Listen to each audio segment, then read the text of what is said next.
last. When we surfaced, a visitor was waiting for me aboard the boat. Mike Nelson, I presume. I'm Louis Hale. This is a real pleasure. Miss Edwards. Hi. Hello. Where's your diving line? The rest of your gear? Oh, I run a skin dive. I wear this to keep in condition. You mean you swam all the way out here? Well, sure, that's not far. I'd say it was pretty far, especially swimming alone. Which brings me right to my point. I need a partner, you. It'd be a lot of fun. I have a lot of fun with my job now. Well, if my calculations are right, there'd be a lot of money in the deal, too. I'll make enough money. I'm perfectly satisfied. Well, would you like to at least hear my proposition? All right, let me haul in my net first, huh? We'll talk about it on the way in. No, I'm going to swim in. I need the exercise. I'll see you on the beach.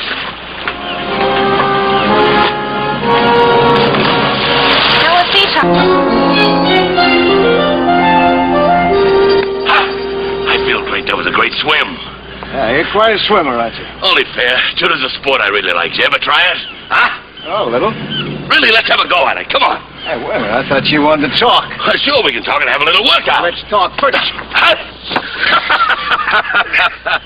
One for me. Mike, what would you say if I told you I hold the key to $1 million worth of sunken treasure? I'd say that's fine, and that you don't need me. That's one for me. Very good, Mike. There are 3 reasons I need you. 1, I'm not a diver. That you could teach me. 2, you've got a boat. 3, an underwater operation for one man alone is too risky. Besides, there's enough money in this deal for a whole regiment. Oh, what do you say? Sunken treasures for kids. Right now I'm working on something scientific, and that suits me fine. But, man, the deal I'm talking about is scientific. Scientific research. The gold is only an incidental byproduct.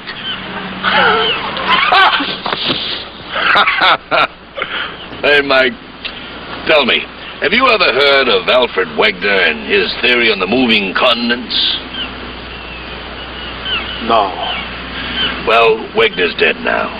He froze to death on an expedition up in Greenland, a great loss to modern geology. Too bad. Just what has Wegener's theory got to do with your proposition?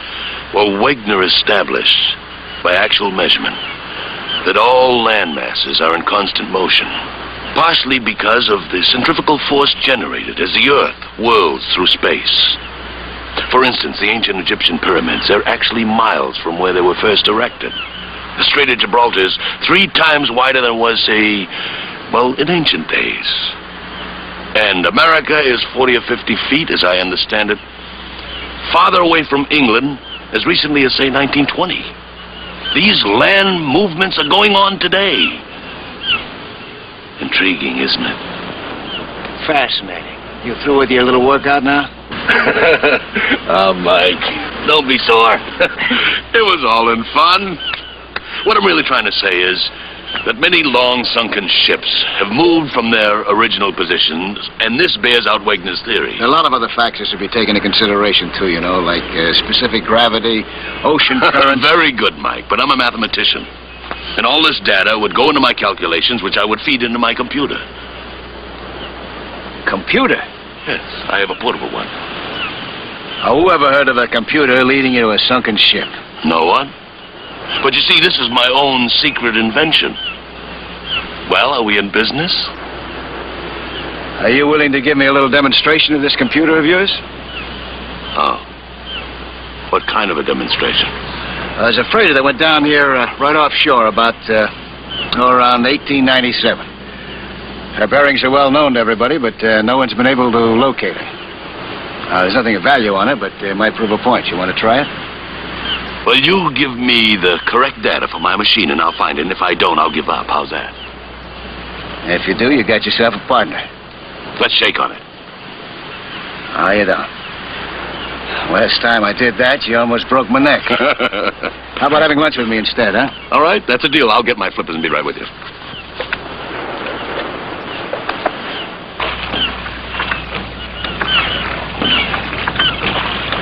Morning. Morning.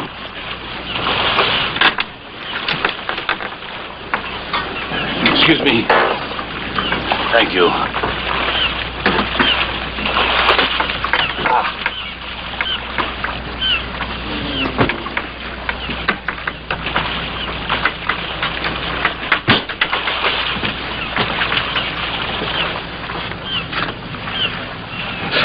Well, Mike, this end goes into the water. This feeds directly into the box. That way, the data is fed directly into the machine. Oh, that's what I guess. Now, look at that machine of yours. I'm sorry, Mike. I'm afraid your curiosity is going to have to remain unsatisfied. You see, the best years of my life went into developing that machine. And nobody's ever going to have a good look at it. That goes for you, too, partner. You mean I never will be able to see it? No. Sorry. Well, I'm ready to shove off whenever you are. Follow a course that'll take us to the general area where the freighter went down. By that time, I should be ready to take over.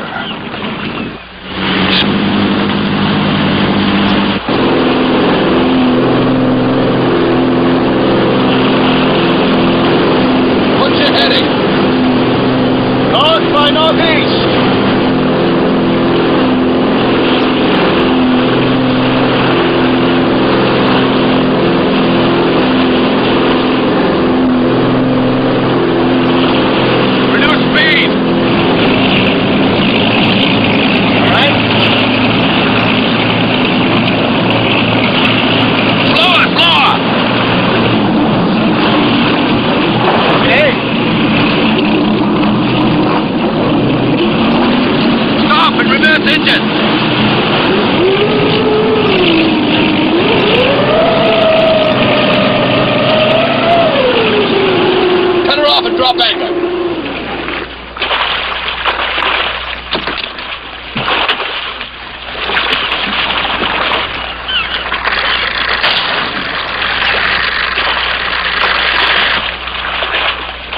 You know, if that data you gave me is correct, that freight ought to be right about here.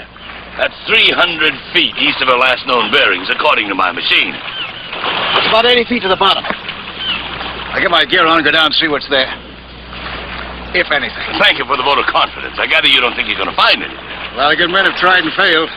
And that freighter's been on the bottom for over 60 years. If you keep your eyes open, you'll find something. I'll give you a hand with your stuff.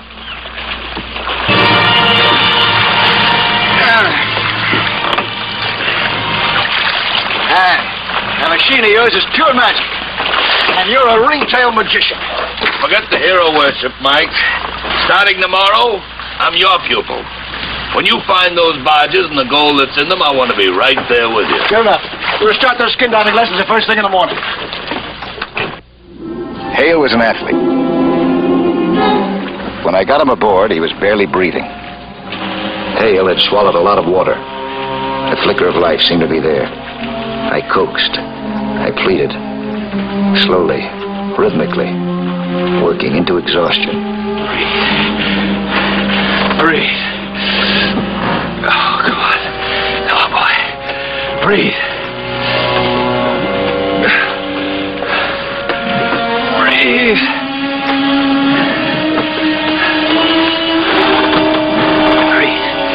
Breathe, boy. Come on. Come on.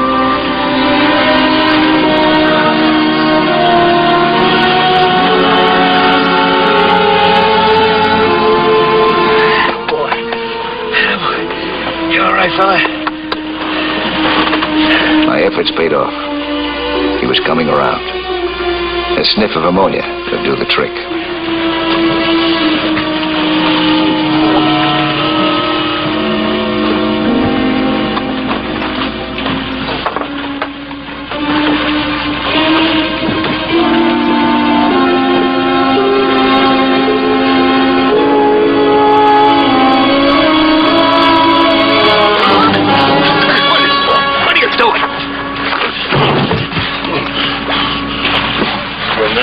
You were trying to get into my...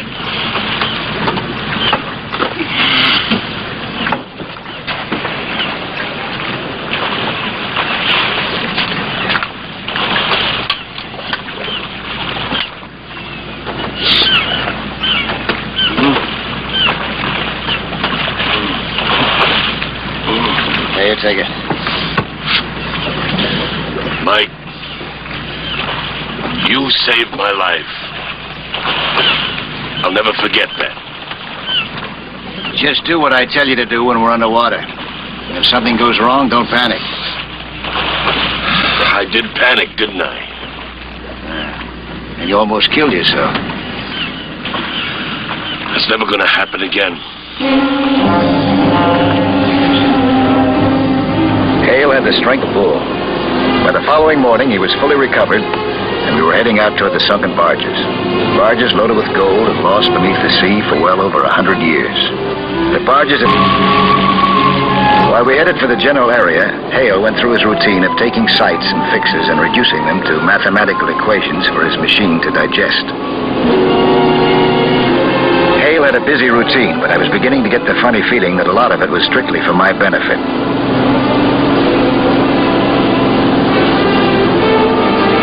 When we got close to the target area, Hale stayed with the computer right up until the time that he told me to drop anchor. Then we got into our underwater outfits and started the search. I can't understand it. Maybe your machine just goofed. My machine never makes mistakes. The data I fed into it must have been wrong. I'd better recheck my figures.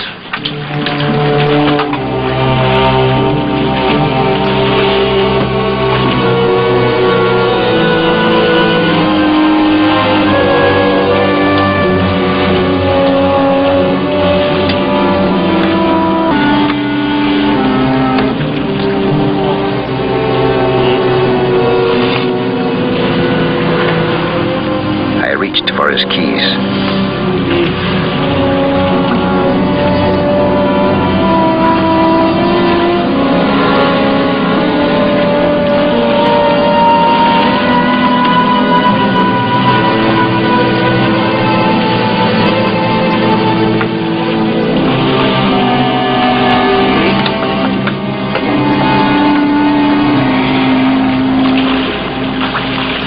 Morning. Morning. Oh, gotta get going, don't you think? Yeah. You're up early. Today's the day, isn't it? That's right, partner.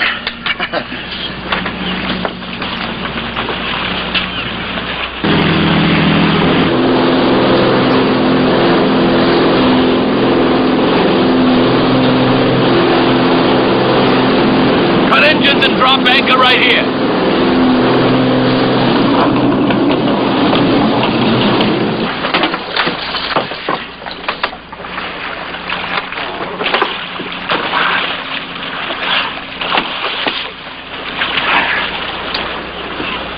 Well, I found it. We're rich, man. Rich. Oh, what's the matter? What is it?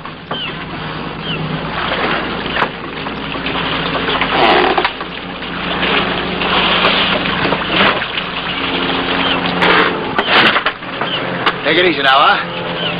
We're in enough trouble as it is. The other one who's in trouble.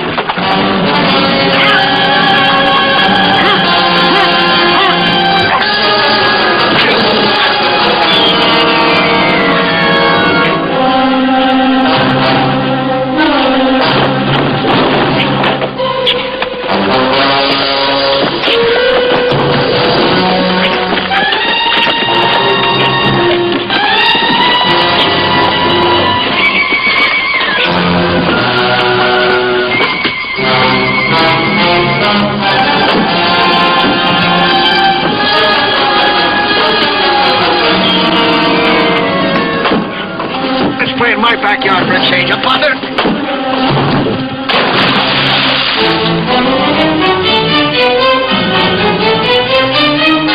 He was out cold. When the copter arrived to pick up Hale and his stolen gadget, I lit a flare for them. I felt like I was back in the Navy again. It felt good.